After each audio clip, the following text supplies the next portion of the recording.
Hi, my name is Ali Hazelwood. I am the author of The Love Hypothesis, which came out last year.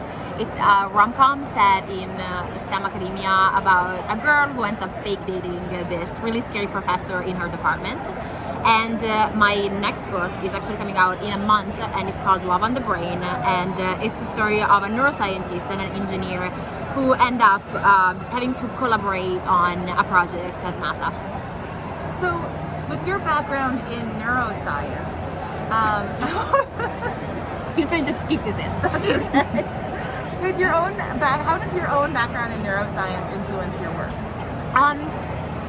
I think generally my background in academia and my angst and like the difficulties of kind of being a grad student and maybe not making a lot of money for a lot of years and just like working really long hours has definitely influenced the way I talk about academia. Like I poured a lot of my academic angst into my books.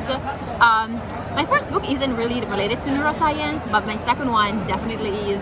So the main character is a neuroscientist, and her work is kind of similar to the one that I do.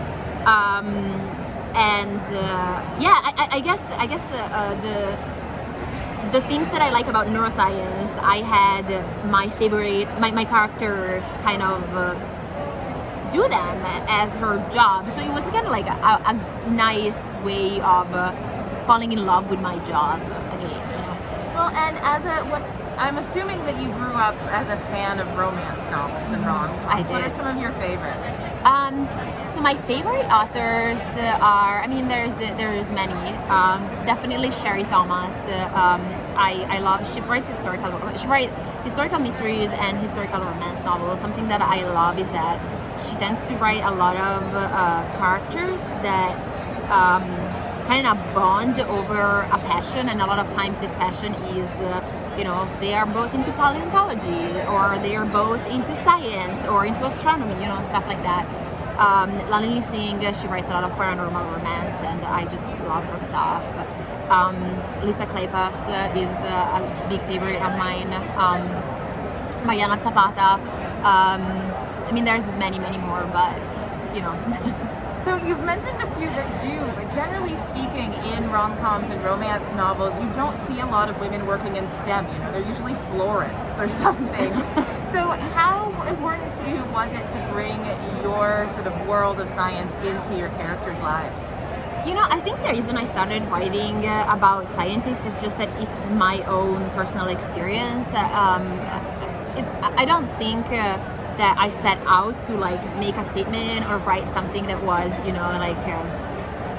I'm doing something different now. It was more of this is just my lived experience, and I'm going to try to put it on page. I also just generally, I really love, I remember reading, Sherry Thomas books or Helen Hong's book,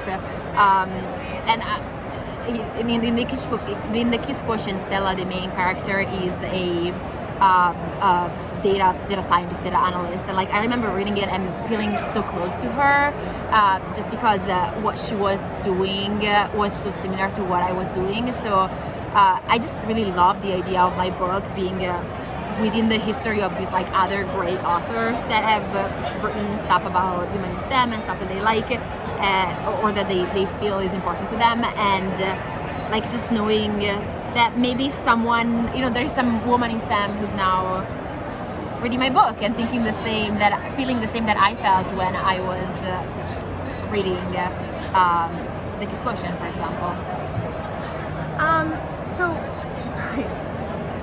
Your most recent main character has this mantra of what would Marie Curie do? Can you tell us a little bit about living by the Marie Curie way of life? Okay, so I actually think that it's a little bit of a flaw, of a reasoning flaw, that B is the name of the main character. She has this idea of Marie Curie as this super kick-ass scientist who is able to do everything and goes up against the patriarchy, and that's true. But I think one of the things that my main character realizes through the course of the book is that Marie Curie also had a bunch of difficulties and a bunch of problems, and there were like a bunch of things that were really hard in her personal life, and that, you know, being a woman in STEM was very hard at the time. So I think the Marie Curie life in the end is just kind of like admitting to yourself that things are hard, and you know, there will be a lot of downs and a lot of ups, and that's kind of like the type of life that, you know, everyone has, and especially, you know, being in STEM and in research, there are a lot of lows and a lot of highs. So in romance novels generally, there's sort of a bit of an archetype that is written for the sort of dashing male leads. How do you go about creating interesting, genuinely appealing modern men that are still existing within this sort of quite limiting archetype? You know, I think I just really write the guys that I like to read about. Like, again, I am, like you said, I've been a fan of romance novels for such a long time, and I know what I like. I know the type of guys that I want to read about. So for me, really what I do is just take the traits that I like from a bunch of things that I read, and kind of like build this weird Frankenstein creature of a man that like has all these traits that I really, really love. So that's kind of what I do, and yeah, I hope it works I hope readers like them as well. What can you tell us about your journey to getting your first book not only completed but then published? Right, so I was actually really lucky in the sense that I started out as a fan fiction writer, and I wrote a bunch of fan fictions for a bunch of different fandoms, Star Trek, Star Wars, and then when I had been writing for like 3-4 years, my agent found my fan fiction on AO3. My agent, her name is Taule. She is amazing, and she is a huge nerd, and she reads fan fiction. So she was reading my fan fiction, and basically she contacted me, and she was like, I think you could be your work could like have a space in traditional publishing. If you're interested, we could you know, rework some of your fan fiction. And that's kind of how I started, and I got just really lucky because I started out in the industry with you know, having someone in my corner that had a lot of expertise and could tell me constantly like how I should, you know, edit or how to like angle something. So it was really, really helpful, and I got really lucky. Basically, I didn't have to go through the, you know, querying process and things like that. It was just it's really just a stroke of luck for me. Yeah, so that was it. And then going out and promoting the book and having a book already out there, and what have been some of the most interesting fan interactions, and how have people responded to your work? I mean, people have been amazing. Like, readers have been amazing. I'm sure there have been people who didn't like the book, but like everyone that I have met, you know, while promoting the book has been so incredibly lovely. I've gotten so much support. Generally, the romance community is very, very supportive.